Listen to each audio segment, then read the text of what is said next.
大家好啊，我係大家姐。今日要講嘅話題可以話係近期娛樂圈最爆最甜嘅新聞，就係葉倩文為咗男朋友 GM 親口承認同富二代 Eddie 斷聯。喂，呢單嘢一出，網上嘅反應幾乎可以開一場愛情法庭大審判。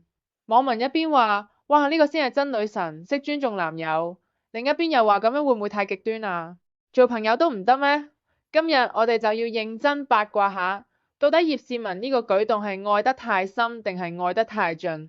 先講返個背景，葉倩文同 GM 本身就係喺女神配對計劃識嘅，節目完咗之後一拍即合，最近仲一齊出席護膚品情人節活動，甜到現場燈都閃。記者問佢：喂，嗰個 Eddie 你仲有冇聯絡先啊？佢答得好果斷：冇啊，因為依家除咗 GM 我唔會留意其他男仔，咁係對男朋友嘅尊重。哇，呢句說話一出，全場都嘩然。甜啊係甜，但亦都真係幾大件事。GM 即刻笑到見牙唔見眼，仲話好 sweet 啊，簡直係當今女神嘅典範。現場嗰啲品牌公關估計心入邊都暗笑。Thank you Sophie，呢句宣言幫活動多咗10個新聞標題。不過講真，呢啲所謂斷聯真係每個情侶都做得到咩？有啲人會話拍拖之後要有界線係基本尊重，有啲人會覺得信任先係基礎，如果咁都要 cut 晒，就變咗監控式愛情。其實葉倩文自己都講過啦，佢覺得節目完咗，大家冇需要再 keep contact，因為佢已經同 GM 過得好開心，聽落都冇咩問題。不過我就覺得呢種為咗另一半連朋友都唔做嘅做法係真心 sweet 定係為愛太過 all in 呢？一邊講緊愛，一邊講緊放棄，其實中間條線幾微妙。講返 Eddie 嗰邊先，佢其實都幾大方。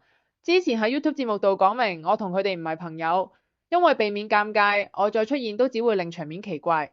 佢都承認喺節目拍攝嗰陣，同 GM 之間真係有競爭，有火藥味。仲講過，我察覺葉倩文對 GM 嘅感覺唔同，甚至一度想退出節目。你諗下，呢個畫面幾戲劇性，三角戀、富二代、真人 show，有愛有恨，最後仲有湯水。咩湯水？就係 GM 媽媽同葉倩文嘅湯水爭奪戰，葉倩文又大讚未來奶奶啲湯水靚，話唔係要冧佢，Auntie 啲湯真係好飲，我哋嘅鬥爭就係真湯飲。GM 仲爆笑咁講，媽媽留湯俾佢飲都比以前多咗，呢段真係家庭喜劇實錄。更爆笑嘅係葉倩文竟然煲返個守護前列腺嘅番茄湯送俾 GM 仲自爆話我前列腺越嚟越前，現場笑爆全場。喂，呢啲互動真係甜到似 MV，但係都唔少人心諗呢兩個人係咪太入戲？唔係話唔好，係甜得太立體啦。再睇返網上反應更加分裂，有啲人留言呢啲先叫尊重，愛情中最緊要係單一焦點。又有人話極端咗禮，咁樣拍拖會唔會變得冇咗自己？呢度我真係想講句中肯嘢，葉倩文冇錯，佢願意表態，證明對男友有心，但愛情唔應該淨係得兩個人眼神交流。而係兩個人都有自己世界。假如連朋友都要計算，咁就唔係拍拖，係駕駛執照考試，一個錯誤動作拉你分數。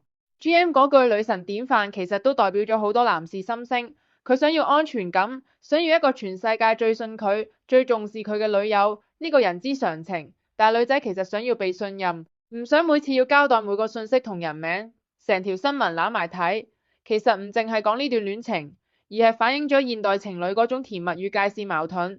今日你話尊重，聽日可能變束縛；今日你話愛得專一，聽日又可能俾人話冇空間。愛情最難就係揾個甜度啱啱好，太甜似軟，太淡無味，太辣又胃痛。你明唔明？葉倩文同 GM 而家就好似一煲慢火湯，材料都有晒，甜湯係佢對男友嘅專一，鹹味係網民嘅意見，辣味就由 Eddie 嗰邊提供，最後加埋 GM 媽媽個湯。整成一個完美浪漫宇宙。你問我自己點睇？我覺得只要佢哋兩個真心開心，佢愛得起，GM 接受得起就冇問題。不過喺同一時間，我都希望佢哋記住，愛情唔係要將其他人都 delete 晒，係要一齊學識留返空位，因為愛係要呼吸。最緊要係唔好令尊重變成規條，唔好令甜變成壓力。最後想問下觀眾，你哋又點睇呢件事？留言區講下你哋覺得葉倩文係愛得成熟定愛得太貼？你又可唔可以接受另一半為咗你 cut 晒舊異性朋友？記得撳 like 訂閱，下一集我就會講由煲湯講到愛情哲學，睇下愛情應唔應該用火候嚟煲，太大會焦，太細又凍湯。下次見，拜拜。